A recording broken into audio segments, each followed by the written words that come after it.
හොඳයි. අද මම හිතුවා ඔබට අලුත් නිෂ්පාදනයක් පිළිබඳව හඳුන්වා දෙන්න.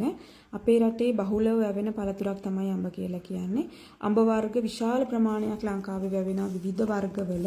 හැබැයි අපි පුරුදු වෙලා ඉන්නේ අඹ ජෑම්, අඹ කෝඩියල්, එහෙම නැත්නම් අඹ චට්නි වගේ දේවල් නිෂ්පාදනය කරන්න. හැබැයි බලන්න අඹ වලින් අද අපිට කරන්න පුළුවන් අලුත් නිෂ්පාදනයක් පිළිබඳව තමයි මම ඔබට හඳුන්වලා දෙන්නේ. මේකෙදි කරන්නේ මේ අඹ වලින් හදනවා අඹ ෂීට් එකක්. අඹ පල්ප් එකෙන් අඹ ෂීට් එකක් නිෂ්පාදනය කරනවා.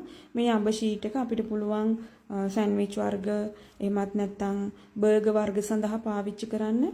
එතකොට විවිධ රස ගන්නවන්න පුළුවන්. මෙතනදී මිරිස් රසය තමයි ගොඩක් වෙලාවට මිරිස් රසයට තමයි මේ අඹ ෂීට් එක නිෂ්පාදනය කරන්නේ. එතකොට අපිට මේ රසය වෙනස් කරලා විවිධ රස එකතු කරලා විවිධ වර්ණක එකතු කරලා ඒක ස්වභාවික වර්ණක වෙන්න පුළුවන්. එහෙම නැත්නම් කලරින් වර්ග වෙන්න පුළුවන්. එහෙම පාවිච්චි කරලා අපිටත් මේ අඹ ෂීට් එක නිෂ්පාදනය කරන්න පුළුවන්. එහෙම නිෂ්පාදනය කරලා මේක කල් තියා ගන්න පුළුවන් විදිහට ටික කාලයක් කල් තියා ගන්නත් පුළුවන් මේ අඹ ෂීට් එක. ඒකට අඹ නැති කාලෙට වුණත් අපිට පාවිච්චි කරන්න පුළුවන්. බලන්න අපි නොදන්න ගොඩක් දේවල් අපිට ආහාර ආශ්‍රිතව නිර්මාණය කරන්න පුළුවන්කම තියෙනවා.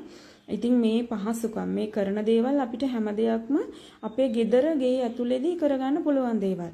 පොඩි මුදලක් ආයෝජනය කරලා මේ කර්මාන්තය ඔයාට ආරම්භ කරන්න පුළුවන් අලුත් නිෂ්පාදනයක් විදිහට.